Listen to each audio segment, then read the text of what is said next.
El día de hoy vamos a continuar con el capítulo 8, ¿de acuerdo? Hemos trabajado la clase pasada con el capítulo 4, o nos saltamos al capítulo 8, que es el de ciclos de repetición. En particular, aquí se habla de for, pero vamos a trabajar el día de hoy con while, ¿sale?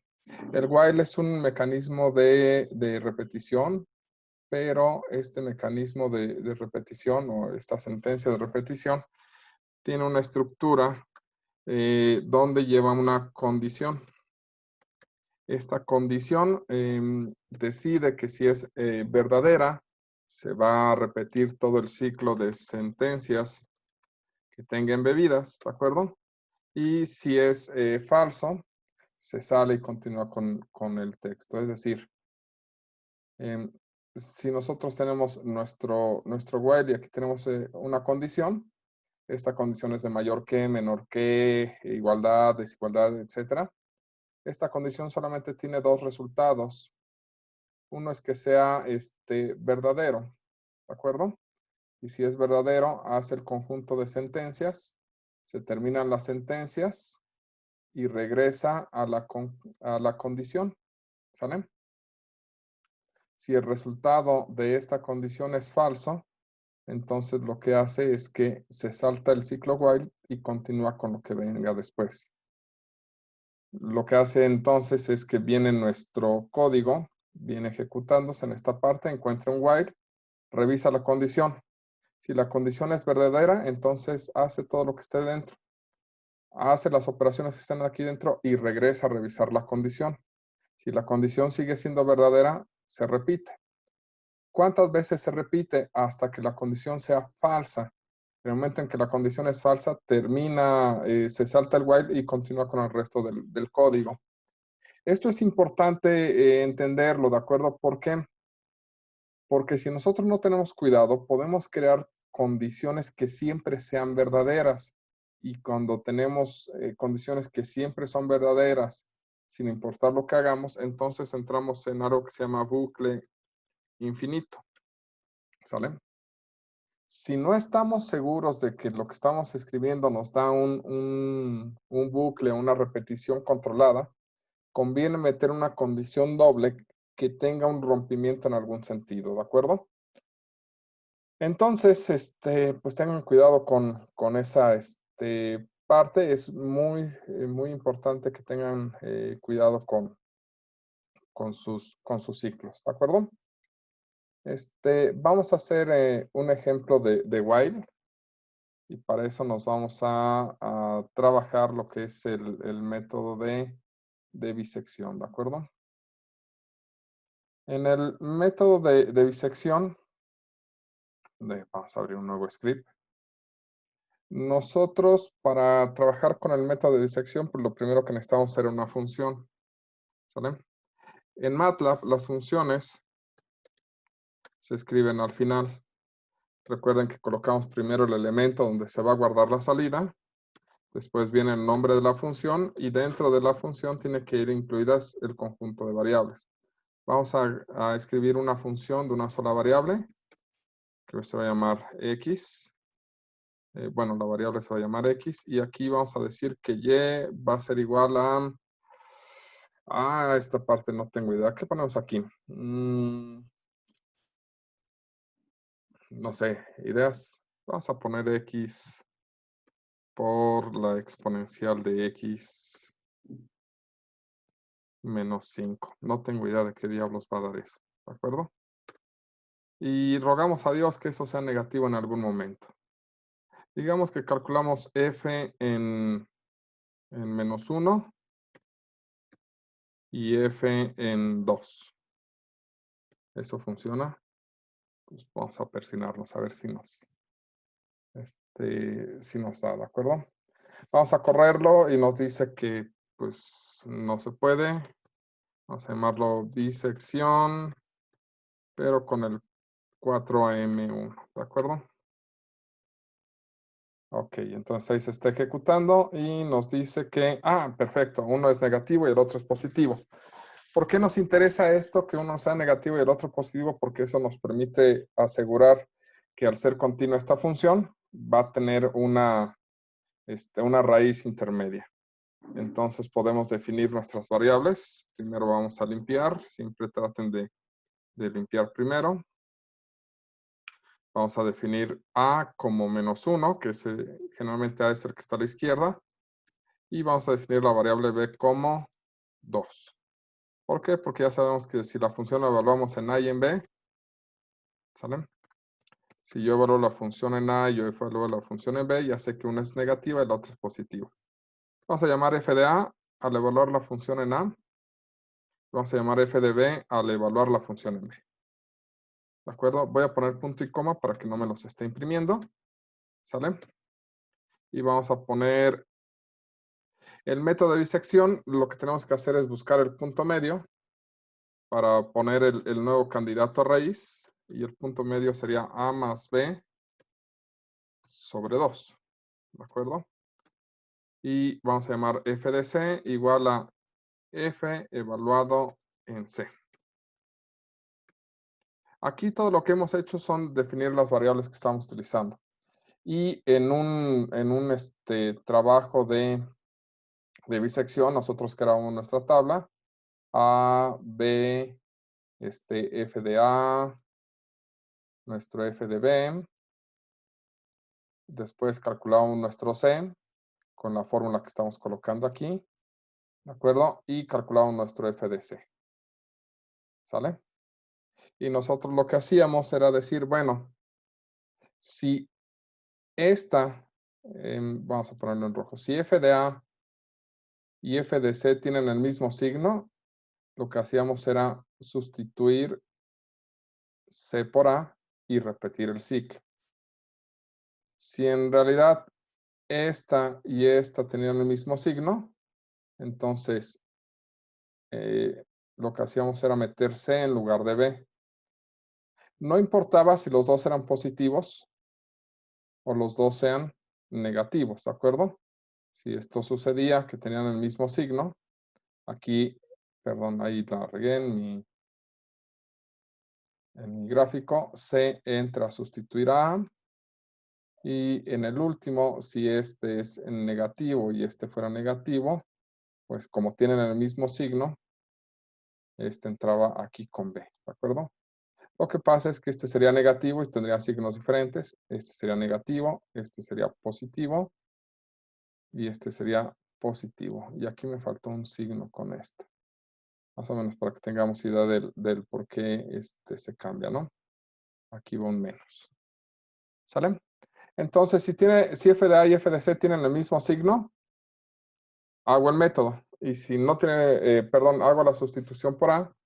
Y si f de A y f de C tienen signos diferentes, sé que sustituyen en realidad B. Y esto es importante porque se parece mucho a las tablas de las reglas de los signos. Es decir, más si yo tengo una cantidad positiva, la multiplico por una positiva, el resultado es positivo. Si yo tengo una positiva y una negativa, el resultado es negativo. Negativo por positivo da negativo y negativo por negativo nos da algo que es positivo. Y esto es importante revisarlo porque nos da idea de que si f de A tiene el mismo signo que f de C, pues al multiplicarlos, ¿sale? Al hacer este por este, nos va a dar un número mayor que 0. Pero si yo multiplicara este, que es negativo, por este, que es positivo, nos va a dar un número negativo. Aquí sería menos por menos, sería más, y aquí sería más por menos, menos. Es decir, hago la sustitución de C por A cuando el producto de f de A y f de C es mayor que 0. Y hago la sustitución por B cuando el producto de f de A y f de C es negativo. Y eso es lo que vamos a utilizar como base para hacer nuestro cambio, ¿de acuerdo? De ver quién va a ser sustituido. Pero antes de eso, pues debo definir una tolerancia. ¿Por qué una tolerancia? Para que sepa cuándo detenerme. En ejercicios anteriores, nosotros decíamos, pues vamos a repetir el método de bisección 5, 6, 7 veces. ¿de acuerdo? Pero ahora, cuando no sabemos cuántas veces vamos a repetir este proceso, lo que utilizamos es un while, ¿de acuerdo? ¿Cuántas veces vamos a repetir este proceso? Pues depende del valor que tome f de c. Y nosotros queremos que el valor de f de c, es decir, que la proximidad de la raíz sea menor que la tolerancia. Pero el problema de que sea menor, esta tolerancia es positiva. En el momento en el que esto sea negativo, pues se va a romper este while, ¿de acuerdo? Y lo que necesitamos en realidad es que f de c, digamos que aquí está el 0, ¿sale? Y esta sería nuestra tolerancia por el sentido positivo. Y esta sería la tolerancia en el sentido negativo. Y lo que necesitamos es que nuestro f de c quede aquí en medio. Entonces, lo que tenemos que hacer es colocar nuestro f de c, pero dentro de un valor absoluto. Por suerte, la función abs nos da el valor absoluto, sale de una cantidad. Y eso va a permitir que la tolerancia o que f de c en valor absoluto sea menor que la tolerancia. Si es, por ejemplo, si f de c vale 1, pues obviamente 1 es mayor que la tolerancia, ¿sale? Mientras que esto sea mayor que la tolerancia, se repite. Si fuera menos 1, en valor absoluto sería 1 y eso sería mayor que la tolerancia, entonces se va a repetir. ¿De acuerdo? Y aquí lo que querramos hacer, y después un end, punto y coma. Y aquí, ¿qué es lo que queremos hacer? Si f de c es mayor que la tolerancia, lo que queremos hacer es que haya, que se calcule c, ¿de acuerdo? ¿Cómo se calcula c? Como a más b sobre 2. Y que calculemos, que calculemos,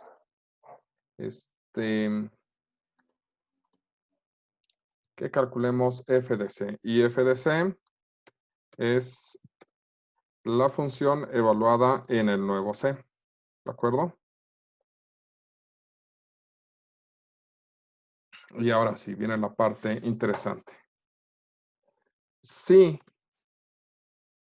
f de a por f de c, que es nuestra condicionante por el cambio, es positiva, ¿qué es lo que queremos? Si por nos da un número mayor que 0, queremos que c entre a sustituir a a. Entonces, a, asignar el valor de c. De lo contrario, que nos dé un número negativo, pues entonces a b, asignar el valor de c. ¿De acuerdo? Y después de esto, pues calcula f de a, porque no sé cuál de los dos cambió. F de a como f evaluada en a. Y calcula f de b como f evaluado en b. ¿Sale? Y este es el núcleo de un proceso de disección. Lo que queremos saber al final es cuánto vale la raíz. Entonces vamos a pedirle que nos escriba la raíz es 2 puntos más c. ¿De acuerdo? Y eso sería el código para obtener la raíz. ¿De acuerdo? Vamos a limpiar aquí. CLSM. Y vamos a correr este pequeño script. A ver si funciona. Y esto es fabuloso porque ni siquiera se notó todo el esfuerzo que hizo. No sabemos cuántas operaciones hizo. Vamos a ver, vamos a agregar aquí un contador. Contador igual a 0, punto y coma. Y vamos a agregar aquí un contador igual a contador más 1. La raíz es sem más apóstrofe y se calculó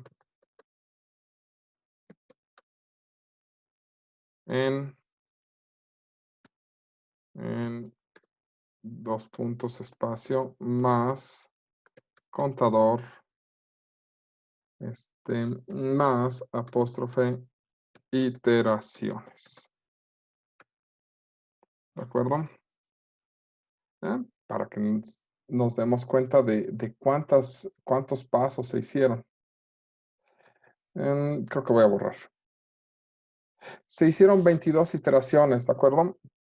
Y de hecho me tardé más en escribir cuántas iteraciones quería que mostrara que el número de pasos que hizo. ¿Sale? En general, si les hubiera pedido 5, 7, 10 iteraciones, me hubieran mandado por un tubo. ¿Vale? Aquí, por ejemplo, que es un valor muy, muy pequeño. ¿Cuántos ceros tenemos? No sé contar. 2, 3, 4, 5, 6, 7, 8, 9, 10. 11. Entonces tenemos 1 por 10 a la menos 11. No sé cuánto se tarde. Ay, pero fueron 39 iteraciones. Que generalmente con más de 10, pues ya andamos llorando, ¿de acuerdo? Entonces, el poder del cómputo es que una vez que nosotros programamos un método numérico, los resultados son técnicamente inmediatos. Se tarda más si nosotros nos ponemos a imprimir las tablas, ¿de acuerdo? Es decir, si nos ponemos a escribir this, ¿qué será? Ponemos A más B más F de A más F de B, ¿sale? Si nosotros nos ponemos a imprimir la tabla, que se puede, esa nos va a dar idea de cómo está avanzando los valores, ¿de acuerdo? Pero imprimir tablas es generalmente muy lento. Ahorita fueron 39 iteraciones. En un rango que tuvieran como 1000 iteraciones, pues esto no se nota tan bien. Y la otra es que tenemos que ver cómo utilizar el formato, ¿de acuerdo? Format long M, long exponencial, creo que sí, long M, ¿sale? A ver si eso funciona, hace mucho que no lo utilizo. No, eso no fue. O long F, format long F. Dice que no sé utilizar format. ¿Cómo diablos utiliza format? A ver. Es nada más para que nos dé los números en un poquito más largos.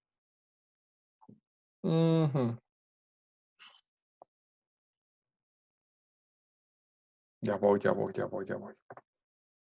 Dejen que mi internet. A ver, format. Number. ¿En qué? En MATLAB. Ahí está. Short, format short, format short. Ok. Dice ahí cómo utilizarlo. A ver, MathWorks. Aquí está. A ver si se carga rápido. Lo que quiero es que salgan más decimales, porque 5 son muy poquitos y queremos que se vea bien y decente. Y como que error en la cuenta de MathWorks. Esta gente. Parece que no puede tener eso rápido. A ver aquí. Dice formato de salida.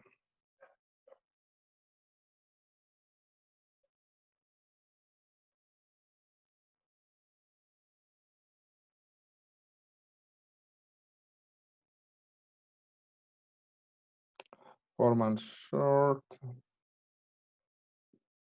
Aquí puse format long y me lo debería dar. No sé, no me quiere. En fin, después vemos eso entonces. Sí, porque según esto debería ser format long. Y ahí debería de formatearlos no sé, voy a revisarlo.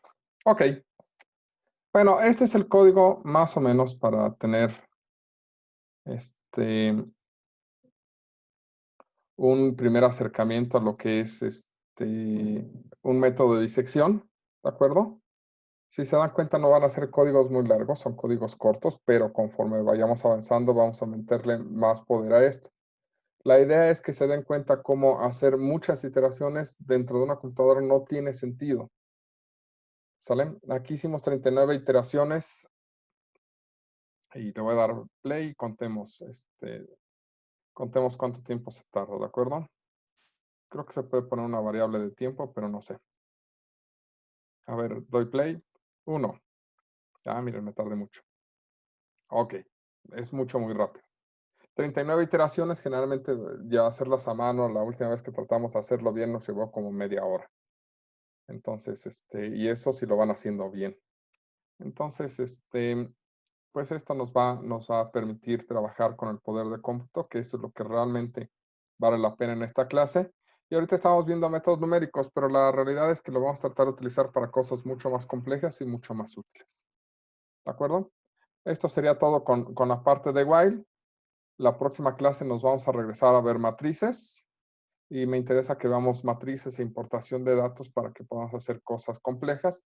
En particular, regresión polinomial, valdría la pena verla con matrices, ¿de acuerdo? Pero por el momento sería todo. No sé si tengan alguna duda. Voy a suponer que están diciendo que no, ¿de acuerdo? Entonces, hasta aquí le dejamos.